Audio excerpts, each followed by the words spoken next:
Dear students, आज के इस लेक्चर में हम 12वीं क्लास का गणित का पहला अध्याय संबंध एवं फलन के बारे में पढ़ेंगे। तो संबंध एवं फलन इसको पढ़ने से पहले हम 11वीं क्लास में एक बार पहुंचते हैं कि 11वीं क्लास में हमने संबंध के बारे में क्या सीखा था। तो 11वीं क्लास में हमने सबसे पहले कार्तीय गुणन के बारे में सीखा था कि कार्तीय गुणन किस प्रकार से हम ज्ञात करते हैं। तो वो उसकी एक बार हम दोहराई करवाते हैं आपको। जैसे हमारे पास दो ऐरिक समुच्चय होते हैं कि 1, 2, 3 इसके ये अवयव हैं और दूसरा ऐरिक समुच्चय है 7, 8, 9। हमने कोई दो ऐरिक समुच्चय ले लिए तो इनका हमें कार्तीय गुणनफल ज्ञात करना है।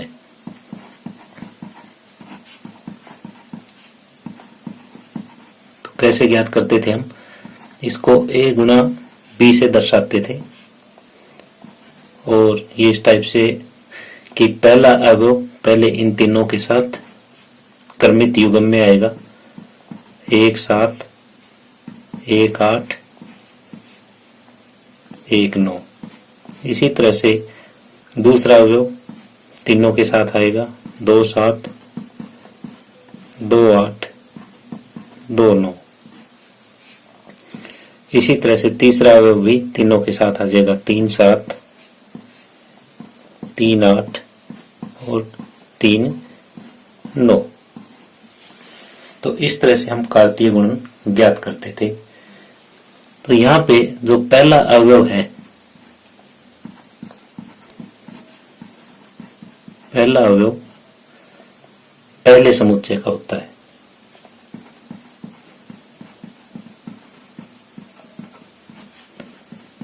और जो दूसरा अवयव है वो दूसरे समुच्चय से होगा।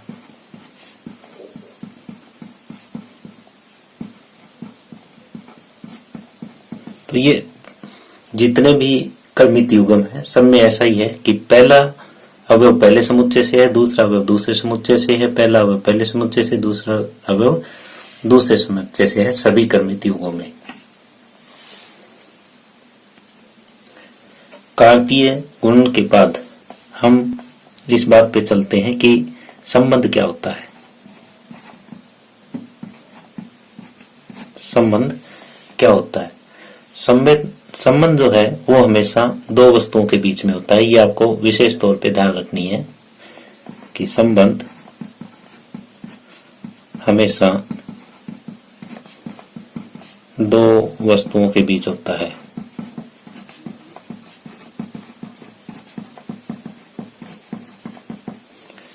कैसे? जैसे मैं एक एग्जांपल ले रहा हूं यहाँ पे, राम सोहन का पिता है। एक एग्जांपल और लेता हूं, ए बी पी क्यू के समानांतर है। यहां देखो, राम और सोहन के बीच में संबंध है, किसका है? पिता का है। यानी यहाँ पे दो आदमी हैं और उनका आपस में संबंध है। अब ए बी पी क्यू के समांतर है। अब यहाँ दो रेखाओं का संबंध है और कैसा संबंध है कि वे दोनों समांतर है। तो इस हिसाब से हम संबंध स्थापित कर सकते हैं। और जैसा हमने ये दो समुच्चय लिए थे, अब इनके बीच में किस तरह से संबंध स्थापित होगा ये दर्शाते हैं। जैसे मान लिया ये समुच्चय ए हमने माना था, इसमें अवयव 1, 2, 3 है। एक दूसरा समुच्चय और मानना था बी, इसमें 7, 8 और 9 ये अवयव है। अब हमें एक संबंध आर स्थापित करना है ए से बी के बीच में, यानी सभी क्रमित युग्मों का समुच्चय। ये संबंध आर इस टाइप से है कि b बराबर a+5 लिया हमने, जहां पे a जो है पहले समुच्चय से संबंध रखता है और b दूसरे समुच्चय से संबंध रखता है। इस तरह से हमने एक ये संबंध स्थापित किया। अब यहाँ पे क्या है हमारे पास, b बराबर a+5 है। अब a में देखो पहला एलिमेंट क्या है, 1 है। अगर a की जगह हम 1 रखते हैं तो b कितना आता है, 1 और 5 6। अगर a की जगह 2 रखते हैं तो b की जगह कितना आएगा, 7। अगर a की जगह 3 रखते हैं तो b की जगह आ जाएगा 8। तो यहाँ पे पहला जो क्रमित युग्म है वो ये आया 1 6, दूसरा क्रमित युग्म आया 2 7 और तीसरा क्रमित युग्म आया 3 8। अब ये देखो पहला अवयव जो है वो a में होना चाहिए और दूसरा अवयव b में होना चाहिए। तो यहाँ देखें कि पहला अवयव तो a में है लेकिन 6 b में नहीं है, तो ये इसका संबंध नहीं होगा। अब दूसरा देखते हैं कि a में 2 है b में 7 है, तो ये संबंध है। तीसरा a में 3 है और b में 8 है, ये भी संबंध है। तो इसके जो संबंध बने वो कौन कौन से बने, r के बराबर जो संबंध आए वो एक तो 2 और 7 बना है और एक 3 और 8 बना है। तो इस तरीके से हमें यहाँ पे एक संबंध दिया होगा और उससे हमें देखना है कि इनके बीच में कितने संबंध बनेंगे। अब यहाँ पे हम देख रहे हैं कि जो ये R आया है, ये संबंध जो आया है ये क्या है, ये जो हमारा कार्तीय गुणनफल था उसका एक उपसमुच्चय है। तो अतः हम कह सकते हैं कि संबंध कार्तीय गुणनफल का एक उपसमुच्चय होता है।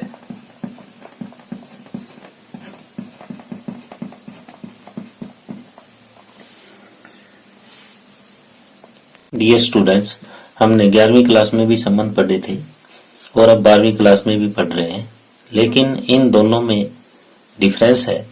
वो डिफरेंस क्या है ये चीज हम आपके साथ डिस्कस कर रहे हैं कि जैसे 11वीं क्लास में हमने जो पढ़ा वो ये था कि हमारे पास 2 समुच्चय होते थे, A और समुच्चय B, और जो हम संबंध स्थापित करते थे वो A के अवयवों का संबंध B के अवयवों से संबंध स्थापित करते थे।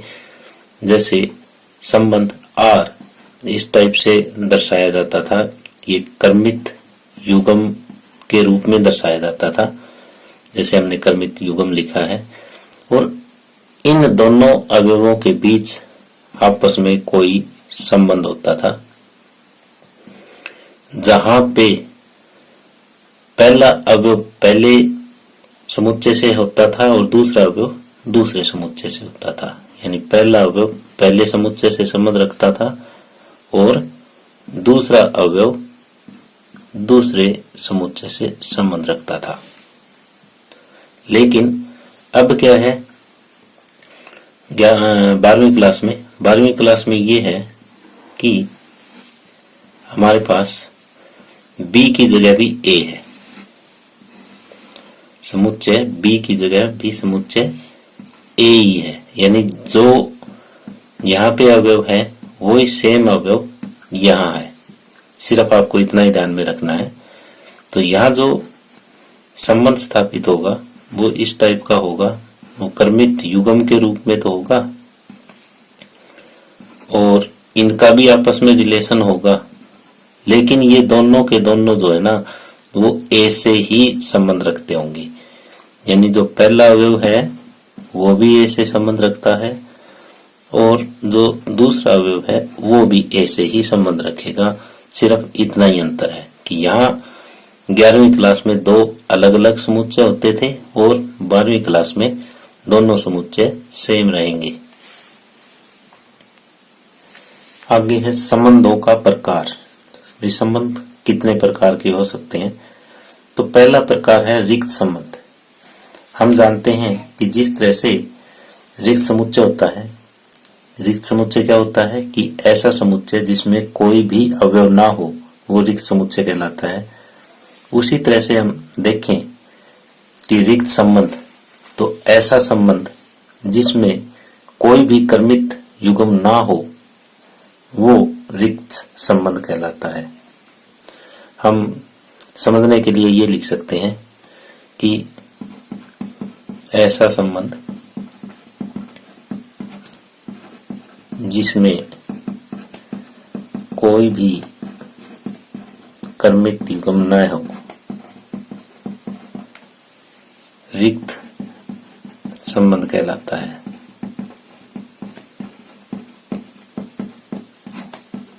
यानी इस परिभाषा को हमने समुच्चय की परिभाषा से जोड़ा है। जैसे रिक्त समुच्चय की परिभाषा होती है, उसी तरह से हम रिक्त संबंध की परिभाषा यहाँ पे बना रहे हैं। जैसे यहाँ पे पहले एक उदाहरण ले रहे हैं, फिर इसकी मेन परिभाषा पे पहुंचेंगे। उदाहरण में जैसे हमने ये एक समुच्चय ए लिया, 1 2 3 4, और इस पे हमने एक संबंध स्थापित किया ए बी, यानी यहाँ पे ए भी ए से संबंध रखता है, बी भी ए से ही संबंध रखेगा। और ये संबंध इस तरीके से स्थापित किया है कि जो ए और बी का अंतर है वो 10 होना चाहिए।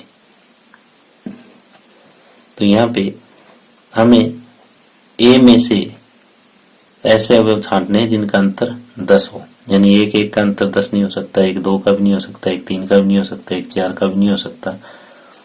इस तरह से ऐसा कोई भी कर्मित युग्म नहीं है जिनका अंतर 10 हो।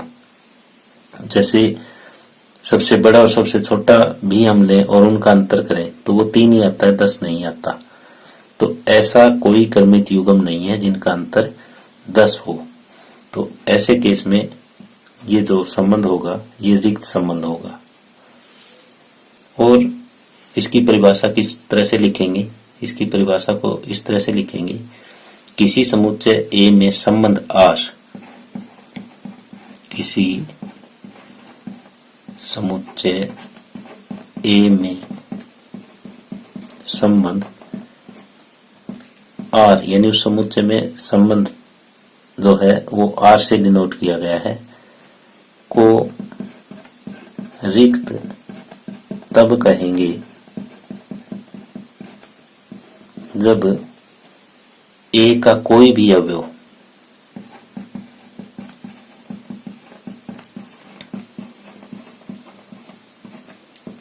ए के किसी भी अवयव से संबंधित न हो।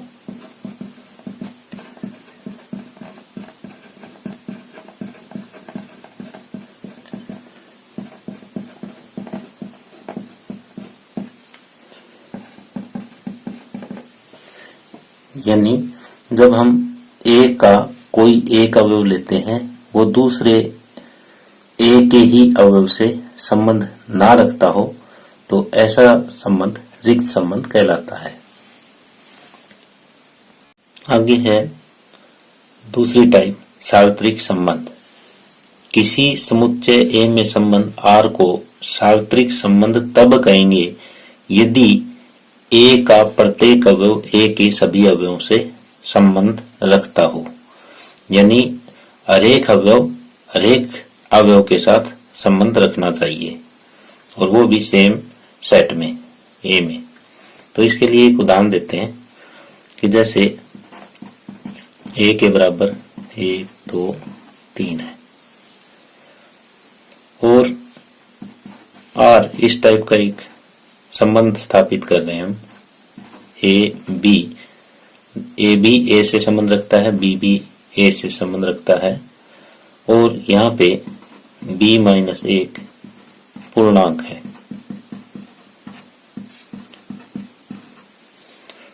अब b माइनस एक पूर्णांक है, यानी यहाँ पे जो हम क्रमित युग्म a और b का मान रखेंगे वो एक पूर्णांक होना चाहिए, वही हमारा संबंध है।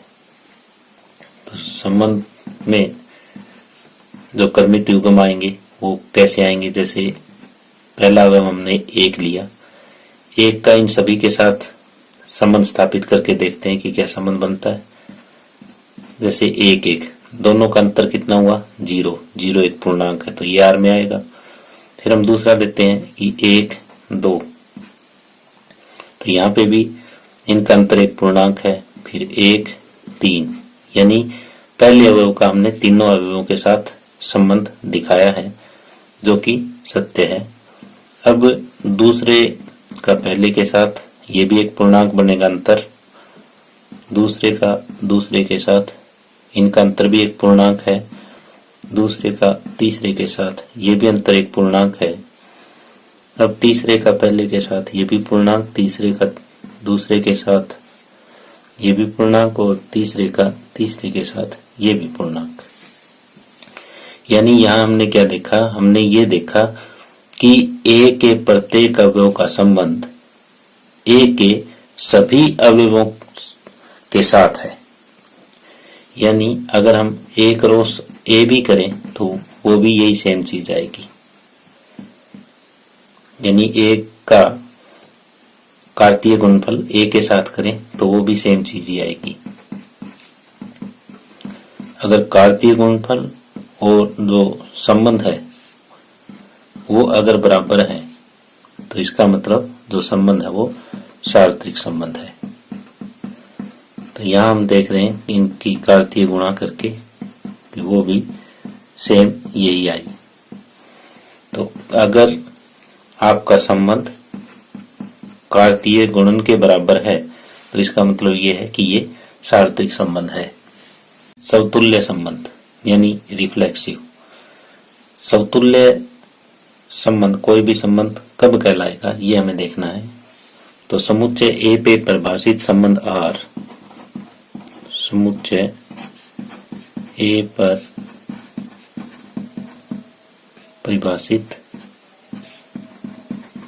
संबंध R समतुल्य कहलाएगा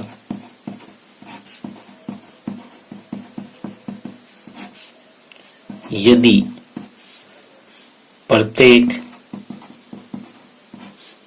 ए अगर ए से संबंध रखता है तो ए आर से संबंध रखेगा। यानी जितने भी अवयव ए में हैं उन सभी के लिए ए आर से संबंध रखेगा, यानी पहला अवयव और दूसरा अवयव दोनों सेम होने चाहिए। अब दूसरा है सममित यानी सिमेट्रिक। ये भी इसी तरीके से लिखेंगे कि समुच्चय ए पे परिभाषित संबंध R, समुच्चय ए पर परिभाषित संबंध R सममित कहलाएगा यदि प्रत्येक, इसमें दो लेंगे हम, A1 A2 अगर A से संबंध रखता है के लिए, अगर A1 A2 R से संबंध रखता है, इससे हमें क्या प्राप्त हो, इससे यह प्राप्त हो कि A2 A1 भी R से संबंध रखेगा।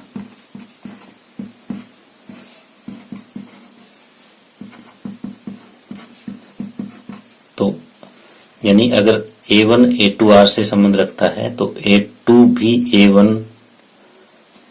A1 भी R से संबंध रखता होना चाहिए, तभी ये सम्मित है, अदरवाइज सम्मित नहीं है। अब तीसरा है सकारात्मक यानी ट्रांजिटिव। यही बात सेम यहाँ पे लिखेंगे जो परिभाषा शुरुआत करने की है कि समुच्चय ए पर परिभाषित संबंध R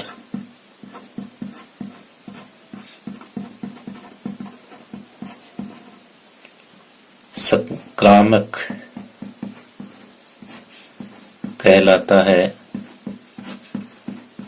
यदि प्रत्येक, जैसे पहले में हमने एक लिया था, इसमें दो अवयव लिए थे, इसमें तीन लेंगे। प्रत्येक A1, A2, A3 संबंध रखता है A के लिए हमें A1, A2 R से संबंध रखता है तथा A2, A3 से संबंध रखता है। तो इन दोनों से हमें क्या प्राप्त हो कि पहला अवयव और ये लास्ट का अवयव है ये भी R से संबंध रखे। A1, A3 संबंध रखता है R प्राप्त हो, यानी इसमें तीन अवयव हम लेंगे। पहला दूसरा R से संबंध रखता है, दूसरा तीसरा भी R से संबंध रखता है। तो पहला और तीसरा भी R से संबंध रखता होना चाहिए, तभी ये संक्रामक है, अदरवाइज संक्रामक नहीं है।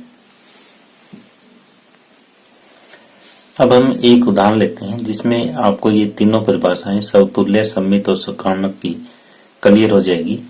जैसे हमने एक समुच्चय A लिया और उस पे संबंध R इस तरह से दर्शाया है, तो पहले हम ये चेक करते हैं कि ये समतुल्य है, फिर ये चेक करेंगे कि ये सम्मित है कि नहीं है, फिर ये चेक करेंगे कि ये संक्रामक है कि नहीं है।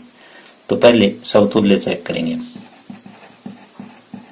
कि ये समतुल्य है या नहीं है। समतुल्य की परिभाषा क्या है कि प्रत्येक A अगर A से संबंध रखता है तो A R से संबंध रखता होना चाहिए। तो यहाँ A की जगह 1 है, 2 है, 3 है, 4 है। तो R में हमारा क्या होना चाहिए? R में 1 1 भी होना चाहिए, 2 2 भी होना चाहिए, 3 3 भी होना चाहिए और 4 4 भी होना चाहिए। अगर ये चारों चीजें हैं, जैसे A में 1 2 3 4 है, तो ये चारों इस तरह से अगर R में है तो समतुल्य है, नहीं तो समतुल्य नहीं है। चेक करते हैं। 1 1 भी यहाँ मौजूद है, 2 2 भी है, 3 3 भी है और 4 4 भी है। तो चारों यहाँ पे मौजूद है, तो इसका मतलब जो R है वो समतुल्य है, R समतुल्य है। अगर इनमें से एक भी नहीं होता, जैसे मान लिया कि ये 3 3 नहीं होता यहाँ पे, तो ऐसे केस में ये समतुल्य नहीं होता, क्योंकि प्रत्येक A के लिए सेटिस्फाई नहीं होता। अब हम सम्मित चेक करते हैं इसका।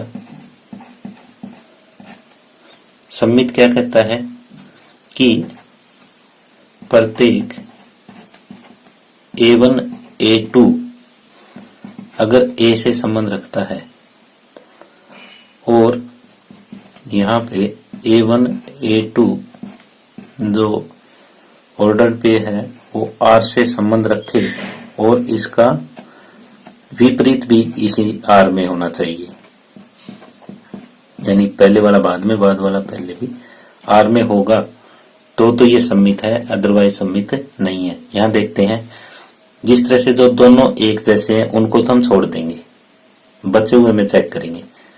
जैसे 1 2 हमारा R में है, तो ये होना चाहिए कि 2 1 भी R में हो, 2 1 भी R में है, 1 2 R में है तो 2 1 भी R में है, तो इसका मतलब ये सम्मित है, क्योंकि और तो कोई अवयव बचा ही नहीं, बाकी तो सारे ये डबलेट थे, यानी जो दोनों एक जैसे थे वो है, और बचे दो में जो ये संबंध बन रहा है ये सम्मित संबंध बन रहा है, क्योंकि 1 2 अगर R से संबंध रखता है तो 2 1 भी R में है, तो इसका मतलब ये R सम्मित है। तीसरा हम चेक करते हैं संक्रामक है कि नहीं है। संक्रामक के लिए ये होता है कि प्रत्येक A1 A2 A3 अगर A से संबंध रखता है तो A1 A2 R से संबंध रखे, A2 A3 R से संबंध रखे, तो इससे हमें जो प्राप्त होगा वो ये होगा कि A1 A3 भी अगर R से संबंध रखता है तो ये संक्रामक है, नहीं तो नहीं है। इस केस में हम देखते हैं कि 1 2 जो है वो आर से संबंध रखता है, 2 1 भी आर से संबंध रखता है। अब क्या आना चाहिए, ये आना चाहिए कि पहला और तीसरा यानी 1 1 भी आर से संबंध रखता हुआ होना चाहिए, जो कि यहाँ पे है, जो कि सत्य है। तो अतः ये संक्रामक भी है। अतः दिया गया जो उदाहरण है वो समतुल्य भी है, सम्मित भी है और संक्रामक भी है। यानी ये तीनों कंडीशन पूरी करता है दिया हुआ उदाहरण। अब हम आपके सामने एक ऐसा उदाहरण ले रहे हैं जो इन तीनों में से किसी भी कंडीशन को पूरा नहीं करता। तो इस उदाहरण में हमें ये है कि समुच्चय ए में वही एलिमेंट लिए हमने 1 2 3 4 और आर इस तरह से दर्शाया है 1 2 3 4 और 4 3, ये संबंध दर्शा लिया। अब दिखाना है कि ये संबंध समतुल्य है, सम्मित है या संक्रामक है या तीनों ही नहीं है। तो पहले हम समतुल्य चेक करते हैं। समतुल्य के लिए हमारे आर में क्या क्या होने चाहिए, आर में कौन कौन से अवयव होने चाहिए, 1 1 होना चाहिए, 2 2 होना चाहिए, 3 3 होना चाहिए और 4 4 भी होना चाहिए। ये अवयव होने चाहिए क्योंकि यहाँ पे ये 4 दे रखा है। तो यहाँ पे हम देख रहे हैं तो न तो 1 1 है, न 2 2 है, न 3 3 है, न 4 4 है। तो यहाँ 1 भी नहीं है, तो ये समतुल्य नहीं है। होने क्या चाहिए थे, होने तो चारों चाहिए थी। अगर 1 भी इन चारों में से कम है तो वो समतुल्य नहीं होगा। तो यहाँ पे ये लिख सकते हैं कि क्योंकि 1 1 संबंध आर में नहीं है, अतः ये समतुल्य नहीं है। अब दूसरा सम्मित चेक करते हैं।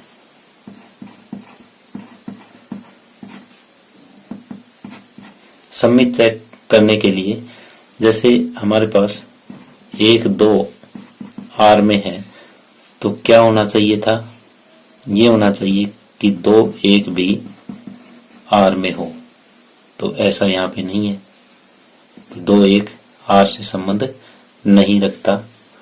1 2 तो आर से संबंध रखता है, लेकिन इसका जो विपरीत है वो आर से संबंध नहीं रखता। तो अतः यह संबंध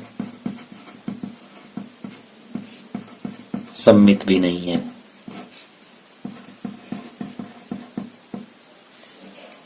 अब तीसरा हम लेते हैं संक्रामक। संक्रामक के लिए क्या करें, जैसे यहाँ पे हम देख रहे हैं 3 4 आर में है और साथ में 4 3 भी आर में है। तो संक्रामक क्या कहता है कि अगर ए बी आर में है, बी सी आर में है तो ए सी भी आर में होना चाहिए, तो संक्रामक है, नहीं तो नहीं है। तो यहाँ से क्या होना चाहिए था, यहाँ से ये होना चाहिए था कि 3 3 यानी पहला और लास्ट ये भी कहाँ हो, आर में होना चाहिए, लेकिन ऐसा नहीं है। तो अतः यह संबंध संक्रामक भी नहीं है।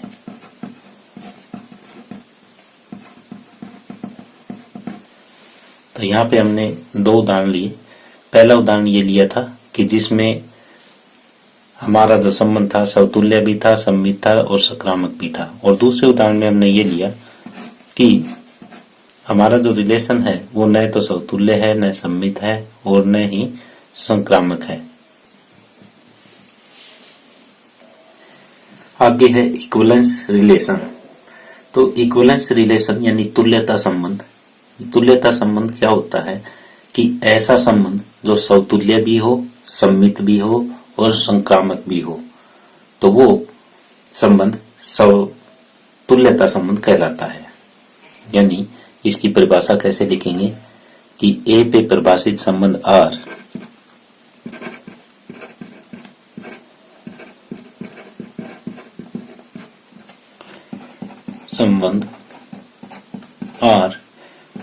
तुल्यता संबंध कहलाता है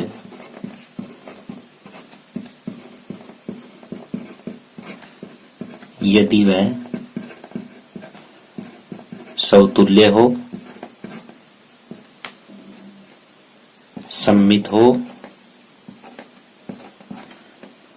तथा संक्रामक भी हो।